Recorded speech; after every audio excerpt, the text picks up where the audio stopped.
Hi, everyone. It's Candace Proud-Goldman with another episode of Quantum Realms 2022. And speaking of twos, this is the second time that Lory and I have come together to try to record our show today for you. We got together about a week ago or so. And, actually, Lory, I think it recorded about 22 minutes of the show.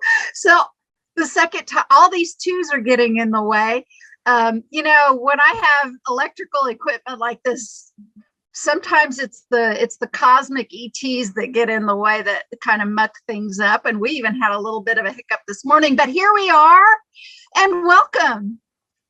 Thank you, Candace. It's so much fun to be together again. I told Lory, and I mean this too. If I had to do a do-overs with anyone, I'm really glad it was with you, Lory, because I enjoy spending time with you and speaking with you. And Lory, of course, is a Beyond Quantum Healing and QHHT practitioner, part of our Quantum Healers community at quantumhealers.com. And we're going to talk today, of course, about our theme, which is integrity, power, and truth. But I said, Lory, how about we do something different? How about we focus on some of the other things that we talk about, some of the other things we care about, and that's visual arts, because we're both artists, and Lory is also an accomplished musician. And so that's what we're going to focus on today. And it's show and tell, right? It's show and tell. Show and tell. We're going to show images. We're going to show pieces of images, and Lory's actually going to play the cello for us too. So let's start. It was when it was at the first time that I met you. You were showing me the images that we're going to look at today on your phone downstairs in the lobby with Dolores Cannon. Was it the first time you went through her class, or was it when you came back? My memory. It was the first time. It was the first time. I vividly remember that. It was astonishing. I met Lory. In what month was it when you came? It was September, a little after September 13th or something. So and that was, which year was that? Was that Dolores's last class, or the one after? It was her last class. Yeah. So that was September 2014, and we were downstairs in the hotel lobby. It was after class, and people were all in the bar area having. Some of us were having cocktails. Some of us were being more pure. I believe that you were the latter and I was the former, as I recall. But you and I were I think talking. we were drinking holy water. Now that I was having, my typical glass of red wine, which I still enjoy on occasion. But we found out that we were both visual artists, and we started talking, and you started showing me some of these images that we're going to look at today on your phone, but you've brought them in printed form. And I'm going to let you go ahead and introduce this really big project and describe it for us, and kind of how and why we are now talking about it in terms of our theme this year. I'll leave it to you.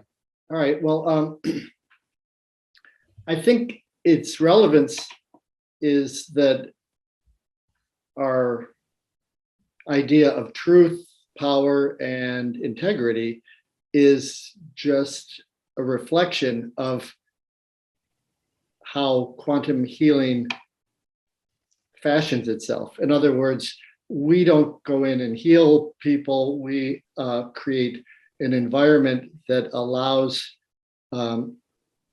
our true connection to the higher self to come in and ground through us, channel through us, speak its truth to the person.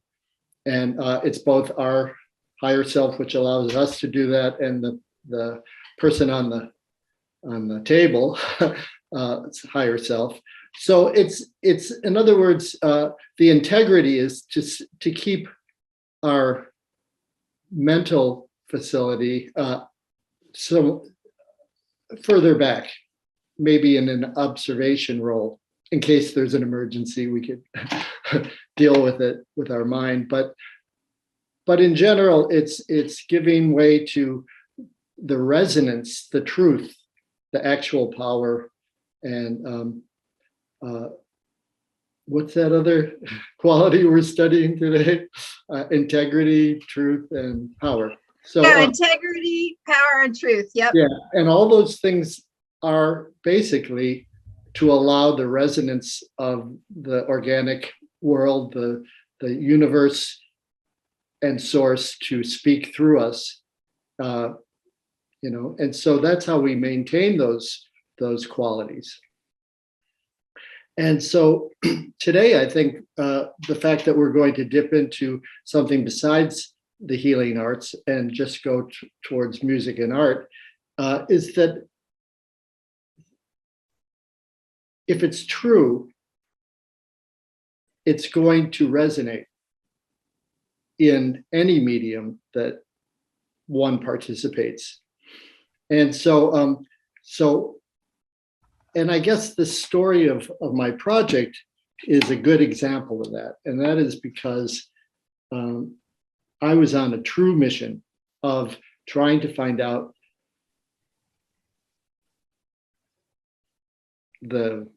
why we're here, where we're going, where we came from, and what's this all about.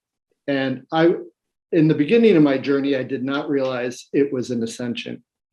All I knew was that there is a substructure to reality that was once told to me by my professor in college. He sort of gave me the holy grail in just a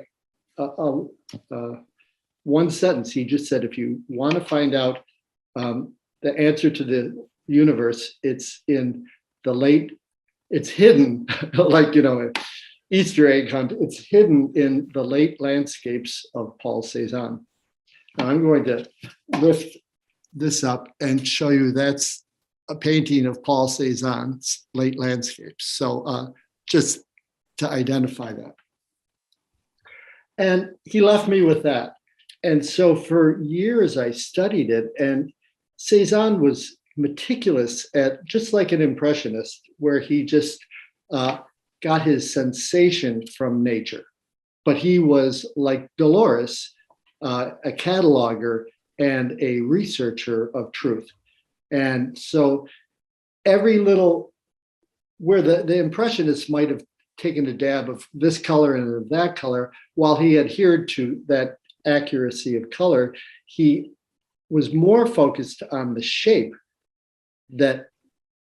and how the colors and the shapes work together. And he sort of, if you were doing one of those puzzles that you put puzzle pieces together, it was like that. He assembled his unified field, you might say, just like the bricks behind your chair. Just thinking about the bricks as you're talking, I love it. Okay, so he assembled the unified field accurately. And what that did was set up an organic resonance, which later on, and let's remember 1905, because that's kind of the time period we're talking about. And another great thinker, Pierre Teilhard de Chardin, was also alive at that time, albeit in China, exiled from the Catholic Church. He was a paleontologist and philosopher, but they both at the same time were discovering what emergence or chaos theory was back then. And what they discovered was that the field, the unified field, is in process of organization and evolution. And how that works is something gets more and more and more complex. In Teilhard de Chardin's case, he said, we're on a globe that continually spins. And with every revolution, there's evolution. And a complexification of things, like, as you could tell, like in the 50s, things were very, are you there? Oh yeah. Yes, complification. I was just mouthing it because I think it's a new word for me. So not a Well, it's more complexification is what. Complexification? Yeah, it's things get more and more complex. In the 50s, there were 10 cars out there. Now there's hundreds of cars. So everything gets more and more complex as we evolve. But without faith, without connection to God, we may think that they crash and burn. Things get like chaotic and then they crash and burn. But the truth of it is that this evolutionary process gets so complex, it gets to a point where it cannot hold the center anymore. So it drops like jetsam and flotsam. It drops what's no longer relevant to where we're going, and it leaps to a higher and more simple form of being. And that's how we evolve. We sort of streamline what we're doing, and we go to closer to an alignment with source. And we're always going to a more refined relationship with source. That's what evolution is: expansion and purification. So with all that said, I realized that by looking at Cézanne, his imagery was so true to nature that it almost started to like vibrate on its own. And it was like an alive field, almost like they say black matter is the potential of source. It's the stuff that everybody says is empty, but it's really teeming with life. And right. so the void of creation. Right. The field of potential that's immaterial. And so with all this said, I realized that Cézanne's representation of the unified field was alive. And every time you looked at it, you could see things in Cézanne's pictures that were like, oh, there's a bunny sobbing on a shag rug, or there's a hatchet upside down, like in the dentist office when you're a kid, the Highlight magazine, finding. Oh my gosh. Yes. So it was kind of like that, and so I said, how can he make a field that just ever produces more and more imagery? It's alive itself, and what is that all about? Little did I know down the road that I was looking at sort of source in a way, or the unified field of a symphony of expansion and potential and imagination and creation. So for 20 years, I just thought about it all the time. How do I do what Cézanne did? But not like really copy nature perfectly and get it to do that, but how do I do that directly? How can I evoke the unified field just naturally? Well, I couldn't figure it out, and 20 years went by, and I continued to study music like I always do. I play piano and cello, and they're personal outlets for my emotions, and they reflect what I'm going through at the time. And it's the work of Johann Sebastian Bach, and that I pursue. And that's just like Cézanne, that's just like source. It's very tightly knit to the spiritual aspect of life. So I, at one point, was friends with an artist in France. I went to France for music school, and this woman, Adrienne Farb was her name, and she worked with graphite. And graphite is carbon. The graphite is and diamond are the only forms of carbon that we use on this planet, and it's sort of like deceased living matter. Okay. Yeah, and it's us. We're carbon. We're carbon. So and she used to draw pictures of Paris, very chaotic. And then she'd get an eraser and work with it. And in one picture, she sort of like slashed through the dark graphite. She used very dark graphite. That's how I got awake to it. And it looked like it released the spirit of the living matter that's sort of trapped inside of the carbon. And that haunted me. I didn't put anything together. It just stayed in my head. Like, I remember that time I saw the spirit released from the graphite. So years later, thinking all the time about what Cezanne was doing, one day I just said to myself, you know, enough pussyfooting around. I'm going to buy 9B graphite, which is the softest and darkest graphite. It comes in what almost looks like a lumber crayon. And, you know, they're like, you know, that thick, you know, and I'm going to get a really sturdy eraser and one that doesn't like bend, but it's just like really strong. And I'm going to try to erase graphite and just see what's going on, you know. So I happened to be living in an art studio, house sitting at an art studio and of a man named Joe Novak in Santa Fe, where I was living. And I said, all right, well, I'll just get some shiny paper, which is Bristol board. It has sort of like a egg shell sheen to it. And I'm going to make a template, which is kind of like an arch and a square. And then it's going to have like cardboard all the way around it. So it'll have just an aperture that I could draw in. That way I can like go crazy and not smear it, and it'll look nice. If you look behind me, those are some of those images. Okay, so the template looked like that that white around it, and but it was cardboard. And then I just said, well, how am I gonna? Should I draw a picture and then erase it, or should, you know? And as downloads are, it's the voice said you must build up some emotions and attack the paper with energy. So I got the graphite. I waited until I felt like, you know, excitement or love or anger or whatever. Not really anger, but and I attacked that little aperture.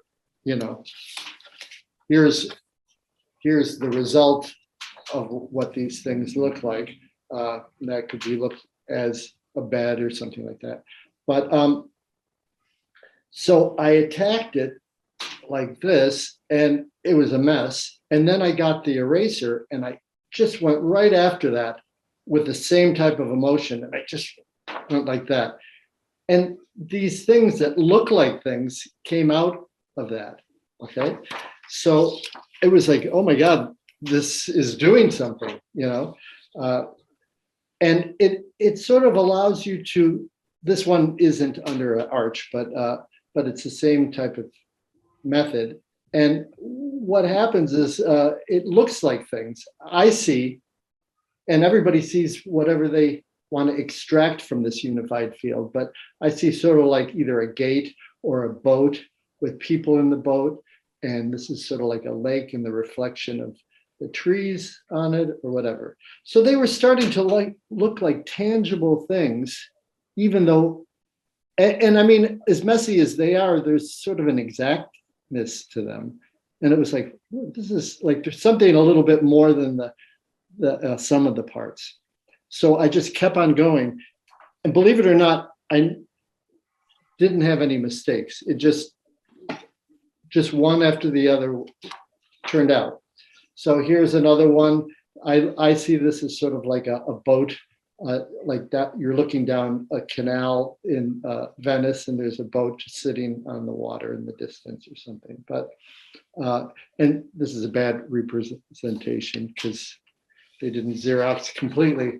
And then it started to bring out things like this. And for me, I call this the deposition of Christ, which is sort of like Christ hanging from the cross, and then that's the ladder they took him down from. And this is all the pain or the spookiness or the fighting with the devil that ensued from that whole crucifixion. And it's sort of funny, it all came sequentially. All my work sort of comes sequentially. So then after he dies, what happens next? He goes up to heaven. So here he is. It's almost like a pedestal. And if you look very closely, that's his face with the effulgent light in the background. And these are sort of like what look like maybe angels or something. So, Lory, did you like when you produced this one, you'd already finished the last one. Did you already sort of see or determine what you thought you saw, or you just did them all and the story came later? I did see what they were and acknowledged it with excitement, but I wasn't into this. The method was so chaotic. I mean, I had my eyes closed. It wasn't like I could do anything. Like this was about rhythm or energy and motion. It was not about me saying, oh, let's make this or that. You know what? It's almost like automatic drawing versus automatic writing. Yeah, it's automatic drawing. And let me just say that when it was done, you see how like chaotic that is? This may have gone out a little bit like that, like chaotic. And I just like darkened it just on the edge there. Like, in other words, I just like focused this just a tiny bit. I didn't touch any of this or this. I may have touched like right there, made it a little tighter and a little tighter there. And maybe I made this darker. It was already dark, but I made it darker so it looked like a pedestal. But it looked like a pedestal to begin with. I just wanted it to pop out a little stronger. So I didn't add anything. If anything, I just enhancement. It's just a little enhancement. Sure, a little tweaking. But not a lot. And then it started to escalate. Now, this is kind of more like what Cezanne was doing, where it's the unified field and there's no dark. I mean, no like patches of dark, but it's just all upbraiding of dark and light. And how this happens is a graphite pencil and then eraser. And then I go back into it with graphite and then into it again with eraser and then into it again with graphite. So I'm just like, and this started a new idea for me where it was more circular motion than it was just chaos or like aggravated energy. It was more like, sort of like this type of drawing. And when this was done, I remember I found it like this and then I just went like this. And then it was like, oh my God, look at this. So I didn't touch this at all afterwards. But there's lots of images. The more you look at it, the more things you can see in it. And I came to realize later on that it was one of my guides, Alessi. And that's his face right there with a white long nose, maybe some crooked teeth. And he's got a headdress on up here. And that's an eye and that's an eye. And then he's got hair on the side. And marvelous. But then if you look at it from far away, it could be like a big face, and that's two big eyes, and it's a big face. There's lots of things in here. In other words, the more you look at it, the more comes, out of this unified field. And then what I started to do was sequester these areas that had a lot of depth and things going on with solid graphite. I would just get the graphite and darken it all the way around.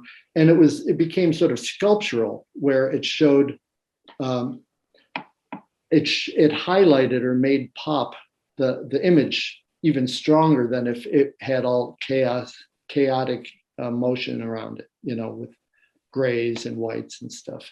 So it made it sort of like it's silhouetted or spotlighted that what coagulated naturally from rhythm and drawing. And I see this as like the face of Christ with almost like Mount Rushmore, where someone's on the scaffolding chipping away at the face of Christ. But that's the way I see it. I don't know. I can certainly see what you're talking about, but go ahead and point out some of those shapes for some of our viewers who might not initially see what you're seeing there. Okay, so that would be his whole face lit up with light. And then whatever would be this type of thing would be like the scaffolding, and maybe the person sort of standing there working on it. It's hard to see. You have to use your imagination, but if you relax enough, you can sort of see. Like this is the side of Christ's eye right there, and that's the other side of his other eye. And maybe that's the person, and he's got an arm right there. That's how I saw it. That's how I saw it, sort of the arm off to the side like that. Yeah, so who knows? But I mean, it's just like the more you look at it, it's mystery, right? And Yes. what is more mysterious than life, you know? So it's life captured in motion. And then they continued on, you know, where now you sort of have to use your imagination, but I see this as like this whole thing is a head. There's lots of heads that I wind up doing, but the whole thing could be a head or a skull. And then there's two eyes, one here and one here. It's like this is one eye and that's one eye, and that white part is the mouth. And the whole face is looking this way. So eye, and mouth. And that's the head. And he's thinking about angels or whatever is going on in the background. But it's all like that's coming back here. Yeah. Yeah, it's kind of like the thoughts start to come forward of the person, you know, and it looks like a lot of organic, you know, forest or whatever. And as they went on, now this is where they started to go. I got a grant to go to a residency and draw big. Now, all my stuff was sort of on a small scale because you can't sustain a really big gesture and erase it on a large scale. So I worked small. But when I got this grant to do big, I was like, how am I going to make my method work on a large scale? So it was the idea of circles and the reverse. That way I could go all over a wall, and then I could cut through with an eraser and build. And so that's what this is. This is the did you continue with the same smooth Bristol board and graphite? Yes, everything is always the same in my work. So so this is like a keyhole maybe, and you're looking through a bunch of like forest, and then maybe there's some lit area back here where there's people or things or one person standing up and many sitting down. Or I see this as like a keyhole looking through a forest at the Last Supper, but a lot of religious thoughts. Yeah. I am not pulling out the scary things, but let me say this, that I have half of what I do is frightening. Okay, half of it is frightening. Everything about Hitler's mark on reality, I came through this type of drawing. So I have, you know, his scientists. I have him. I have what he did to people. Very, very descriptive and very, very clear imagery of that. So it's like light and dark, you know, light behavior and dark behavior. So I'm just showing you sort of like the happier things or the more religious things. Well, I'm really glad that you're pointing that out, because I just did I just did a little bit of a writing piece this morning, and it was very much about this idea of not closing your eyes to that part of the totality of the whole of the reality that we're living in right now. As a matter of fact, the entire crux of the message was, if you completely deny that exists, you actually give it more power. You must acknowledge it, even though you are focusing on these other parts and you wish to manifest, generate, and give power to these other parts. To deny the shadow, to deny the horrors or the deceptions, etc., the corruption, the cruelty. To deny that actually gives it more power. I think if you completely deny that, I think you have to accept the reality of that so that you can continue to focus over here and help create a better world for us all. At least that's the way I look.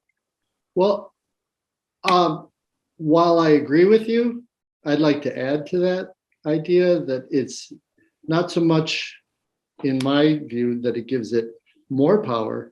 I think it gives the light less power. And why I say that is, this is my philosophy, at least. Since you're interviewing me, I'll share my philosophy. Of course. That there is a field of potential that is that unified field that's, complete and utter darkness. That's what I call God. It's a field of potential. It's not material. It's a field of potential. And it's teeming with life, and it's dark. It's black. It's as black as that graphite, if not worse, or better. And that gives birth in the material realm to a duality called light. It gives birth to light, and light causes shadow. And so that duality of dark and light is a synthetic material product of the field of potential, which is organically black. So black gives birth to light, and light causes shadow. And the duality of light and shadow is our educational system. By contrast, we learn that the light within us can only come out when faced with the dark. So in other words, like I read this on a placard, of all things the Catholic Church had, it said, there's a light in each one of us that only the dark can bring forth. And so that's our higher octave of love. In other words, not just love people that love you, but love people that don't love you. So that's our evolutionary growth or expansion, is to be able to hit that higher octave of love, to be in compassion and service of everything. So dark and light are tools. They're our educational system. And when someone points, like a dog, right? You want to give your dog a steak. And so you have a steak right over there on the counter, and you point to the steak and say, there, Fluffy, go get the steak. And all the dog looks at is your finger. Okay? He's not getting the point. He's not getting the steak. And when we look at the dark and the light, we're looking at the drama that ensues from our education. But what is our education teaching us? It's pointing to service, compassion, and love. And so that's why I think dark and light are tools of the Creator to teach us to stand up to the shadow in our light. So beautifully stated. And in fact, this is what you're doing with these materials and showing some of this, right, even though we talked dark images and the light images. Yes. We talked for an hour and a half last time, even though of course we only recorded those 22 minutes. 22 but minutes. you didn't mention this dark part last time. And I'm finding that, at least this is one of the bigger reasons I'm glad we pre-recorded this, because I think it's important. Well, I think nature knows what it's doing, and everything's in divine time, and there's no mistakes. So, of course, we had to set a foundation of communication first before we went at the real thing, perhaps. So, yeah. So this is not a redo. This is the part two. It's not the rehearsal. It's the actual talk. So let me just jump forward to the residence that I took, the residency, and it was at the Santa Fe Art Institute. And I said, all right, well, now I got to do big, and here we go. So I spent my whole life savings and bought this paper, very large, 30 by 40 Bristol board. It was God, can I just stop you right there? I spent my life savings on paper. Oh, good. Well, that you're worthy of of having this discussion because you know what I'm talking about. I know exactly what you're talking. Back then, this was in 2008, 7 and 8 and 9. It was $20 a page. So so I spent $2,000 just on the paper. And today that would be like $40 a page.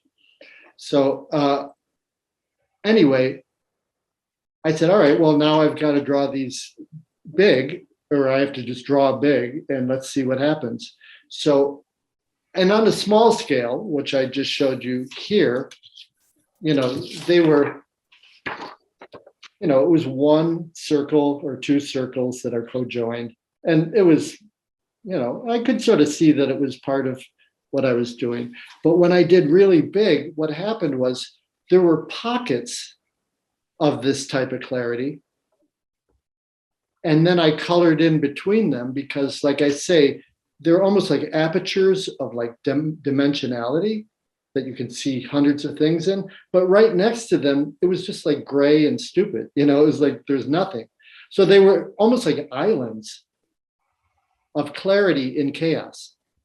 And it just looked a little messy, like when you sequester them with black, you draw black around them, it really makes them pop up.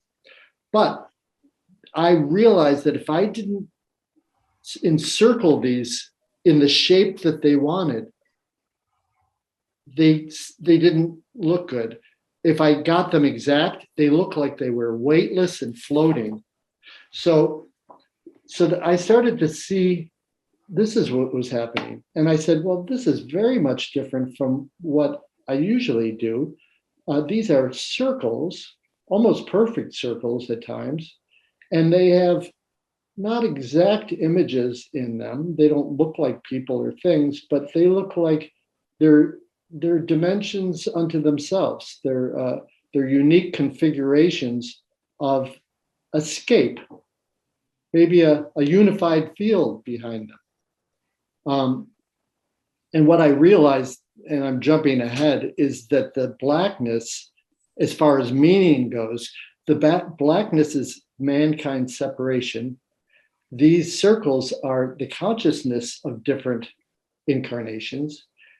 And while they look like, because I encircled them correctly, they look weightless and like they're floating objects, they're actually portals, they're not objects.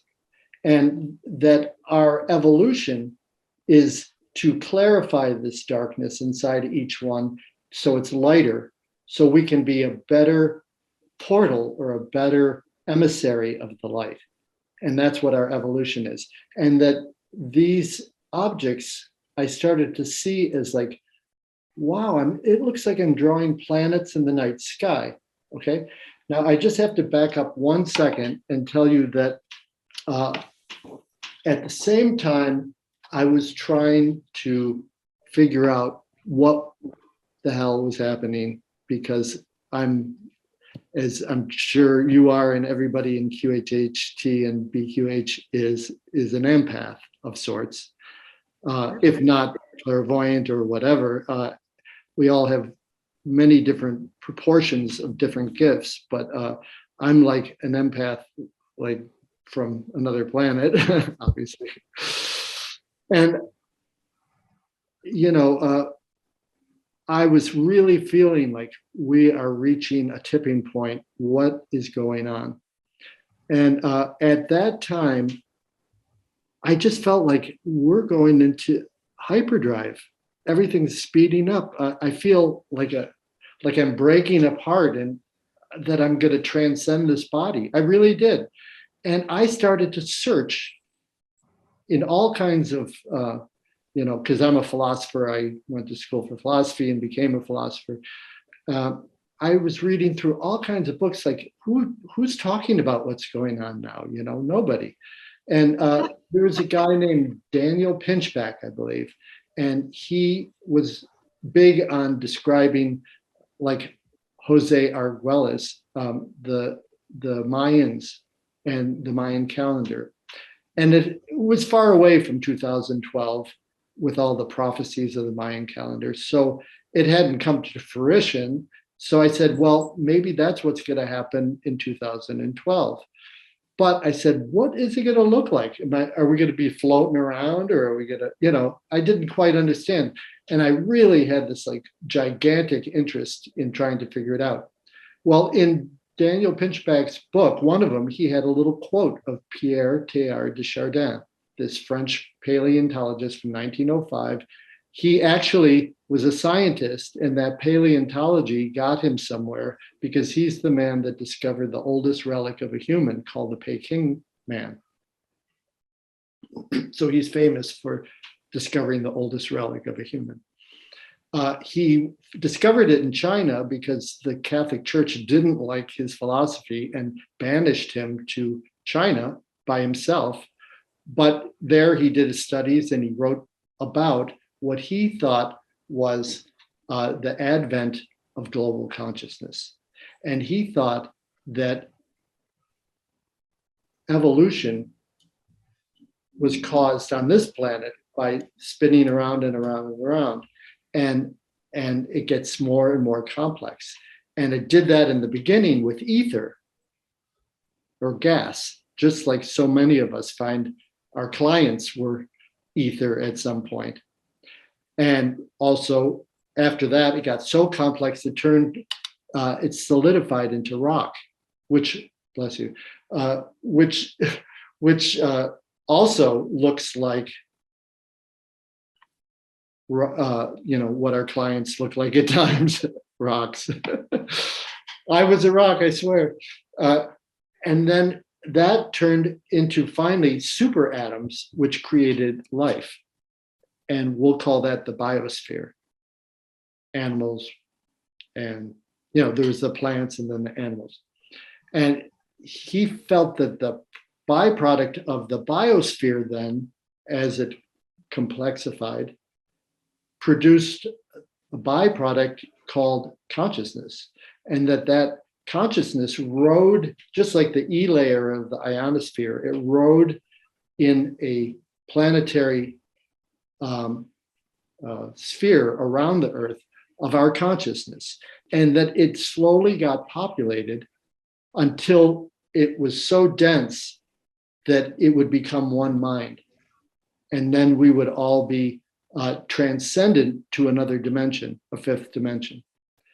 And that's what I found out after reading. I said, when I saw Daniel Pinchback's little sentence, he said something that just piqued my interest, Teilhard. The quote was so interesting that I said, I got to find out what this guy's about. So I got The Phenomenon of Man, and I read it.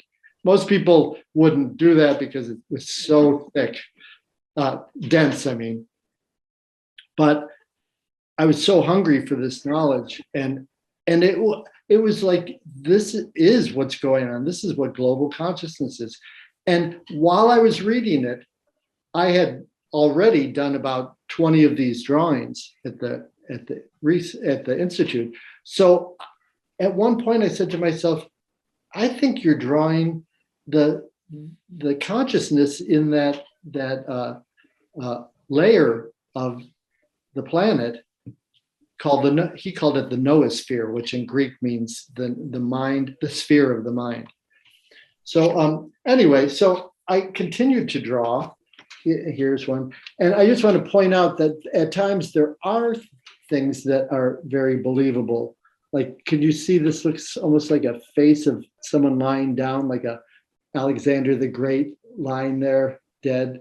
And that's his sword shield for his hand, something, I don't know. But, and there's different shapes of these things, and they continue on and on. And so these are photographs of much bigger. These are little photographs of 30 of the big pieces of paper. Yes, they're about the size of a half a door. Yeah. Or whatever. And some go this way, some go this way, But anyway, and one came out after another, and they came out sequentially. So when I laid them out, I made a book, but it's as if I just brought forth something that was already, it's almost like Course in Miracles, it was like page after page. It was like, I didn't have to like figure out where they went, or, I mean, it was one right after the other, and they evolved. So because I did this, I know where it's going, so I can illustrate it. But in the beginning, they're like very dark. It's almost like people have a lot of problems or a lot of karma or whatever, and I'm just trying to show you how, even though they're like hard to describe what they are, there's clarity of sorts in them. And as you can look closely, you'll see that the graphite is cut through by the energy or the spirit of the motion of the eraser. So it's releasing the spirit. It's almost like it's almost like communication is going on of energy in these lines. Did you use those big white hard racers? Yes. Yeah. I'm getting an image of you doing that for sure. Okay, and then they started to become more in configuration, almost like constellations. And then I started to realize that maybe these are families, or maybe these are tribes or groups of thoughts that are coherent amongst each other. I wasn't sure. But there's, you could really spend a long time looking inside each one of these things. It's amazing. When I was drawing them, I could just stare at them for hours. It was fascinating. And now I have to ask you another question, because for those of you watching, these are two artists talking to each other. But so Lory, when because we're going to get to music at some point, but when you were doing all of this in your studio, were you listening to music? I was listening to the music I played, the cello suites of Bach. Yeah. Johann. And we're going to hear that. We're going to hear that later on in the show. But this is what I want to set the stage here. So you're listening to this music, you're thinking about this writing and the philosophy of it all, and then you're creating all of this. And well, in the beginning, all this sort of understanding was not there. I was just dazzled. I was dazzled by the clarity of them. I was dazzled by the sculptural demands of making these look weightless, like they were in orbit. And believe me, if you don't get it exact, they don't look like they're weightless. Yeah, then they'll just fall apart. Yeah. And I also have to tell you something really important, is that at times there'd be one like here that was so beautiful, you just started to cry. It was so beautiful. But all of these looked wrong with that there. And so many times I had to, I'll call it murder the best one for all the other ones to exist in configuration that looked right. In other words, it looked wrong if it was there, but it was the most beautiful one.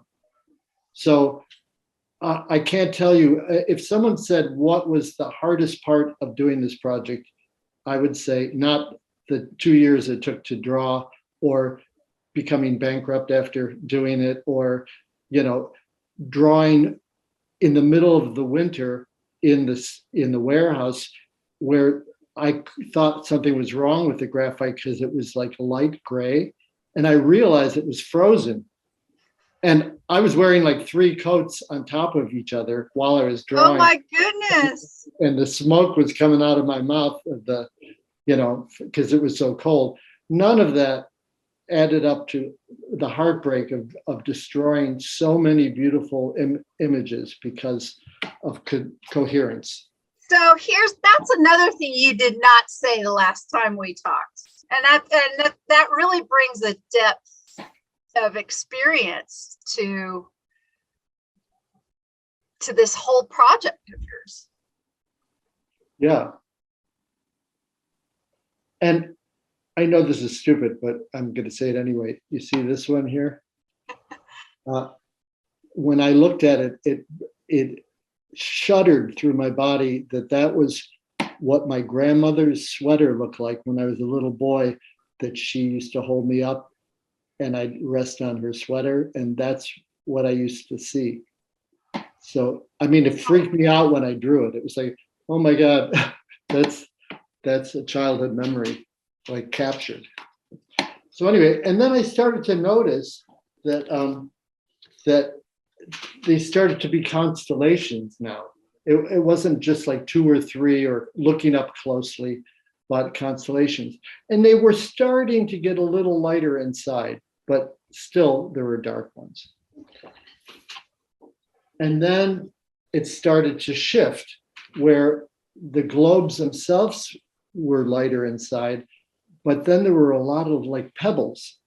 And I came to see that these pebbles were almost like the new arrivals on planet Earth, like all the star kids or whatever.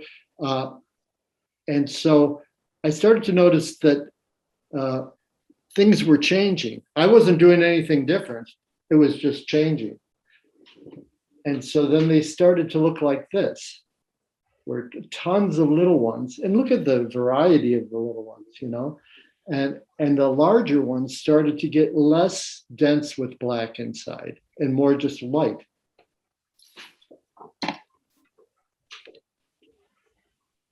So could you see how different these are than the beginning ones? And I didn't do anything different, you know. It's just, I just continued.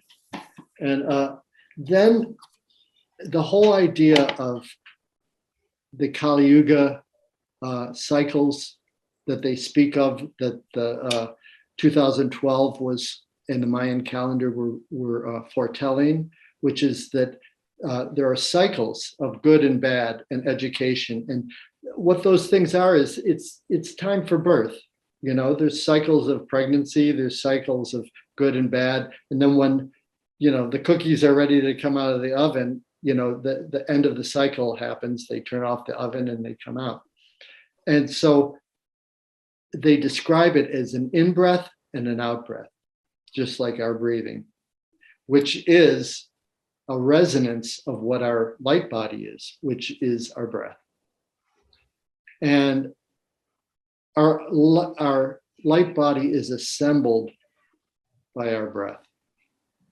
But anyhow, so I came to realize that this was kind of what's going on here, was that with all these things, and I can't show you, there's 100 of these drawings, but they started to get to the point where all those little ones started to come closer and closer and closer together.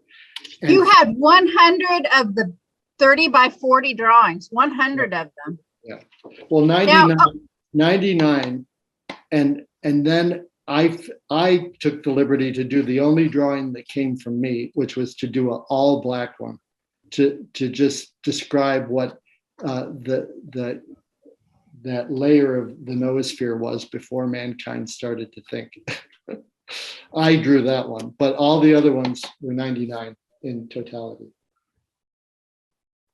So this is. So did you start off with 99 sheets of paper? No. But I will tell you what happened. And this is a freaky story, and I'll tell you in a second. But okay. So all the spheres come together, and there's no blackness between them. Although this looks like there is. When you see the real one, you could see all the way to in between them. And they, so it's almost like they're all. Yeah, it's like they're all forced together, and that's kind of like what we're going through now, is sort of a claustrophobic in-breath, you know, and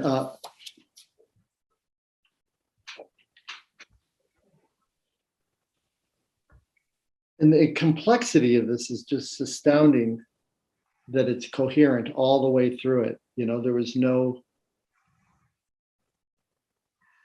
I think I asked you last time, and I don't think I mentioned it this time, but tell our audience about how long you spent on each drawing. Sometimes a week, sometimes 3 weeks, sometimes 3 days. depending on what was in store. And you did 100 of them. Yeah, it took about 2.5 years of just drawing 12 hours a day in a studio, a warehouse that my friend Barbara McIntyre gave me to work in. But, and this was in Santa Fe. I had done 3 months in the residence, and then that came to a close, and then I had to take it further. But I'll just say this to just show you how resonant reality, art, integrity, truth, and power are. When I finally realized, hey, these globes look exactly like what Teilhard de Chardin is saying here. And I was feverishly reading the book to understand where it all went. And I said, I think I'm drawing the noosphere. And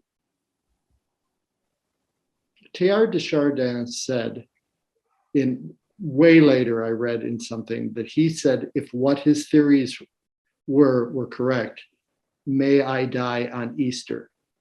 And on Easter of the year I was born, April in 1955, he died on Easter morning. And on Easter morning in 2008, I was at the Santa Fe Art Institute, and a voice, and I was in the studio there. I had done like maybe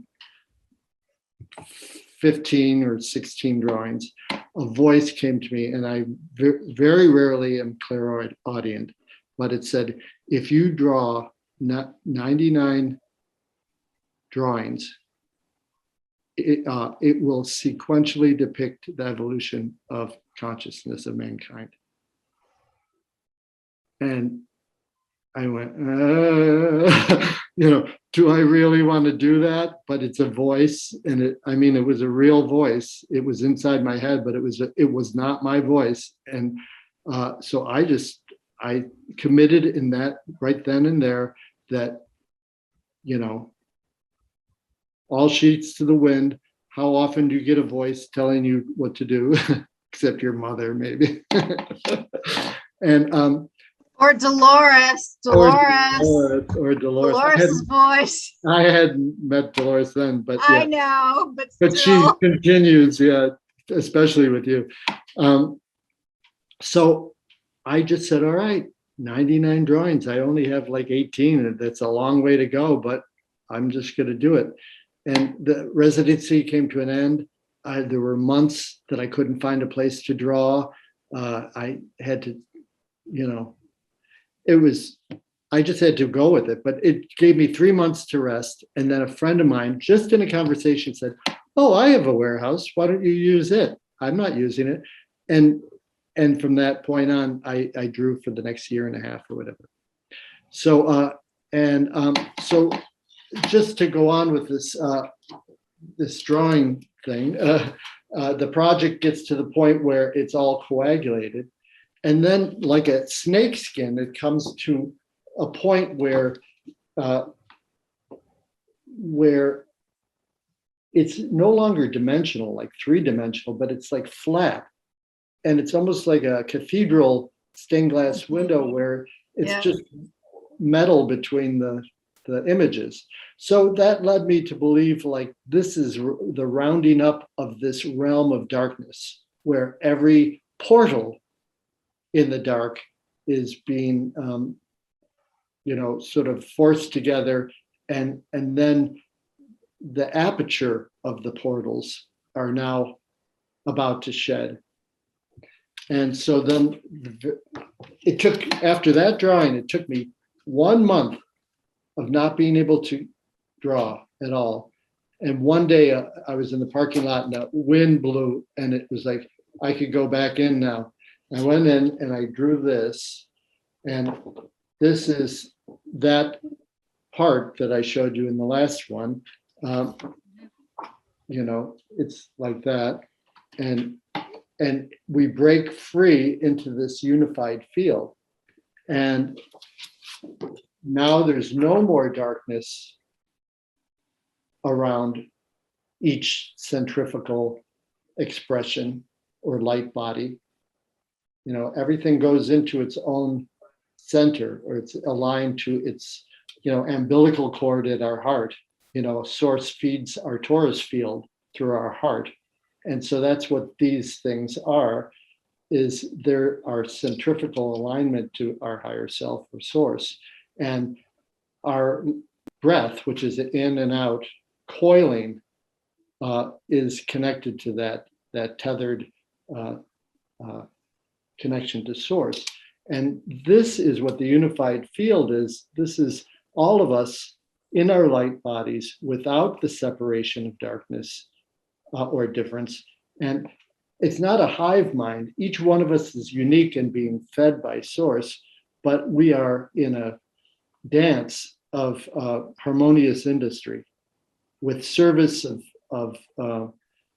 in service with love and compassion, following our heart's desires. So what we're doing, being a light worker or being a musician or being a dancer or being an engineer, we're all doing what we do, but it's coordinated to music, which is the language of God.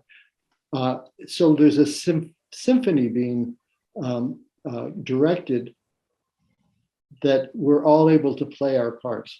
Like in the darkness, with the service of self as the agenda of our evolution right now, it's like either people are tuning their instrument, like developing themselves, or they're playing against the symphony. It's like they're playing whatever they want, but then when the conductor comes, the people that are ready, can start to follow the direction, and it starts to, a symphonic song starts to emerge through the cacophony of self-service.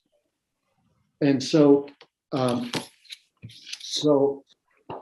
this unified field that is in the background is all the energy. This is the music and the interrelationship, all these slices of the graphite. This is the energy that's moving and allowing everyone to work in community together. And the light body, this is a portrait in my estimation of what the light body is, or the assemblage of the light body. It's the breath, and it coils and it's fed in its center with every breath. This is like 3 breaths, and it's got its aligning center, and it coils out in its expression. And so as this whole project evolved, the centers, which are, like I say, they weren't objects, they were portals to bring the light through. And as we work through our shadow work, the centers went from being very dark and complex to very light and clear. So the evolution of the whole thing was laid out, and I didn't do it on purpose. I channeled it, I guess. And how I'd like to show this project is in a coil, like a wall that coils in on itself in maybe a museum or something. And so you start with the dark ones and you go all the way until you get to all the light ones. And then you can coil back out. Sort of in a Fibonacci spiral. Right. I was vaguely annoyed that everything didn't work out last time, but this is a rich completion of this conversation in a way that our first go round didn't quite capture. So I'm so grateful. Actually. I am too. Thank you for the opportunity to share this project. I did it in 2008. It's been in storage in Santa Fe since then. And in the long run, it taught me a lot about higher self, about source, about everything. And so it was a great, I would say, firsthand experience of being educated about what's going on now. So many people are, freaking out or following the finger, like Ukraine and all those things, or COVID or whatever. It's like the drama of light and dark, and this person started COVID and this person's ending COVID, whatever. It's like that's all the energy that we can be focusing on purifying our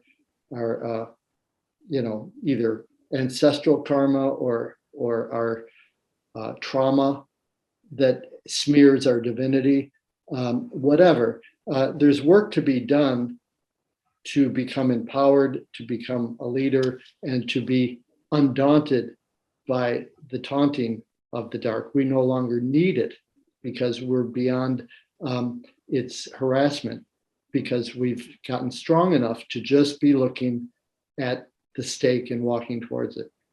So we have to wait for people to catch up, though, and it's there's leaders and helpers, and there are the uninitiated. So it's all in perfect array, and we just have to do our parts and listen. Like you say, power comes from integrity and truth. So to have the power to focus on the truth and to have the integrity to pull it off, that's what makes a leader. That's what makes someone who doesn't teach with their words, they teach with their energy. Like a lighthouse, it just points out, it doesn't jump in the water and push people away from the rocks. It just illuminates where the danger is. We have a number of artists in our quantum healers community, and I've wanted to explore this aspect of it for a long time. This has been marvelous. And let's wrap it up by you telling us, you're going to share 2 small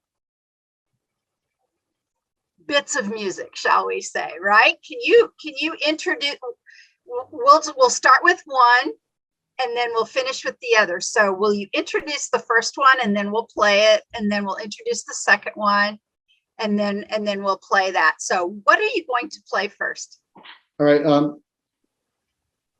Well, first of all, let me just say that Johann Sebastian Bach, who is kind of like the unified field in a waistcoat,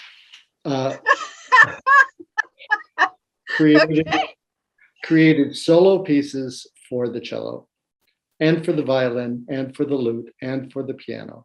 And what he did was he fashioned these solo pieces, not as concertos or really big pieces, but more intimate and more sequential development within the piece of a storyline.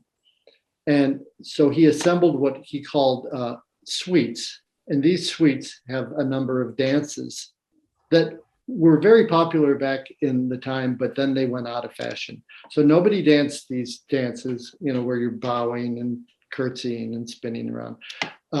So all that went out of fashion, but the songs themselves went down in history. We know them today as a minuet, a jig, the other ones we don't, but a courant, an allemande, a bourrée, things like that. And so there are 6 dances. One is a very big one that introduces the tonality of the suite, what key it's in. And it's like a concerto, a solo concerto without any accompaniment. And then there are the dances, the courant, the allemande. And the sarabande is basically the heart of each suite. It's sort of the emotional center of them. So, and as we progress, just like evolution, it starts off beautiful and innocent. The second one is like the devastation of teenagehood, where it's sad and dramatic and hopeless. The third one, we've got our stride. It's gorgeous and glorious. The fourth one is kind of like adulthood, which is just, kind of like we're at the peak. And then the fifth one is all of a sudden doing the shadow work. And the sixth one is the ascension. So from what I'm going to play today, the fifth sarabande and the fourth sarabande. So the fifth sarabande is like shadow work. It's the deepest probe into self-introspection. It's in C minor. It's very dark, and it transcends the Renaissance and that period that Bach wrote. You can't even tell that Bach wrote it. It's just so mysterious. It's almost like a Tibetan monk wrote it. So very odd and very deep introspection. And so that's the story of the fifth suite, and that's the first one I'll play. And these are to be played the first half twice, the second half twice. I'm only playing each first and second part once because I couldn't send them to you in a smaller file or a bigger file. So it's just once all the way through, but they do build if you do them twice. Anyway, and I'm still learning them. I was going to play you different pieces, but because I'm working on these suites now, they're all that I do right now, and I'm so deeply involved in them that I wanted to share the introspective aspect of that. And then the fourth one, which is the longer one that comes after that, is kind of like, let's introduce that one after we listen to the first piece. Okay. All right. All right. So here's the first piece, and we're going to play that now.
And so this Sarabande from the fourth suite is kind of like the heart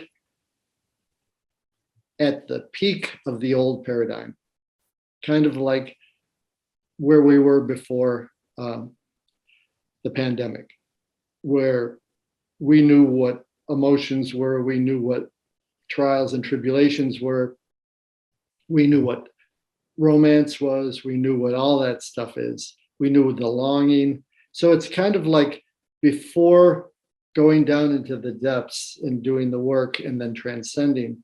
This is sort of like where we are before things changed. All right, so let's play that piece now. Okay.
Well, thank you so much. I know that you say you're still learning this, and it's not like this is a produced piece, but you can feel your heart. You can feel your emotion listening to you play those pieces. And I know I've been asking you for a while to play, and I'm so grateful that you did so today. Thank you.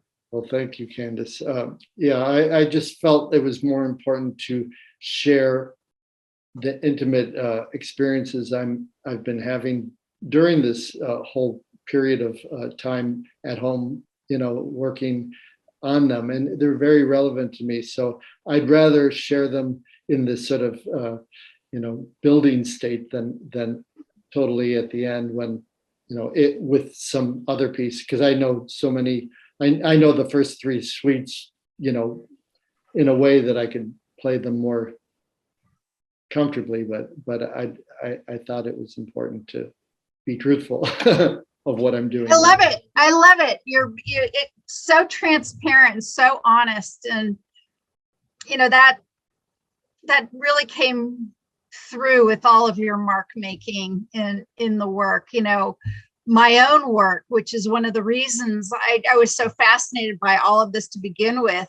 There's some echoes of some of the imagery in there, and I've been fascinated by it ever since you showed me all those years ago in Arkansas during Dolores's class. And this has been brilliant. Lory, thank you so much. You're still doing sessions though, right? How can people get a hold of you? Yes, I am doing sessions, have been doing them all along, and wonderful, wonderful, wonderful. It's what makes me so happy. And I just want to say, I wanted to say, because so much of what we are together is, just a bag of relevance and resonance, right? We resonate in so many ways.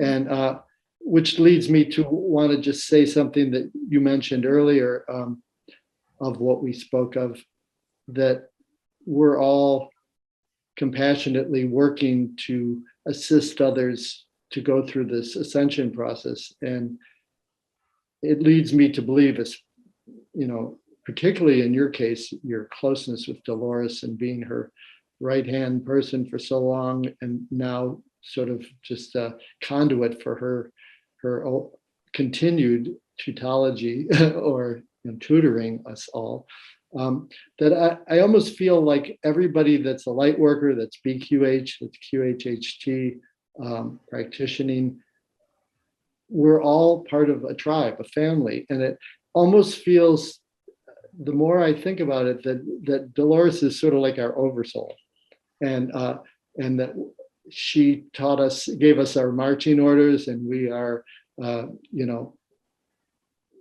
like a border collie. She's visiting every session and assisting with her team, and it's just one big family. But it's almost like an oversoul, and all of the fractals that are enacting the vision of this ascension. So I'm just thrilled to be part of this family, part of your family, the forum, which is an amazing format for and platform for practitioners to just have community, learn from each other, help.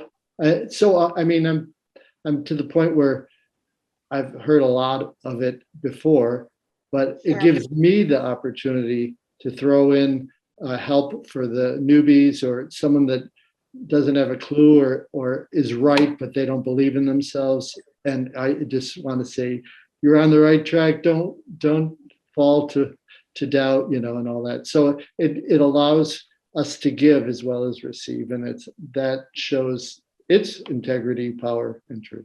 And thank you for that.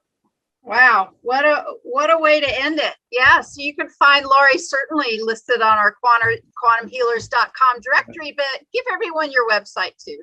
Okay, so for the art, it's my name, Lory, Lory, Pollina, POLLINA.com. So you'll find the Omega Point project if you'd like to see that. I have 23 images there. You click on them and they blow up. And then as far as QHHT And BQH, I have soulselfawareness.com. And just what you would think, SOULSELFAWARENESS.com. And there's a blog there.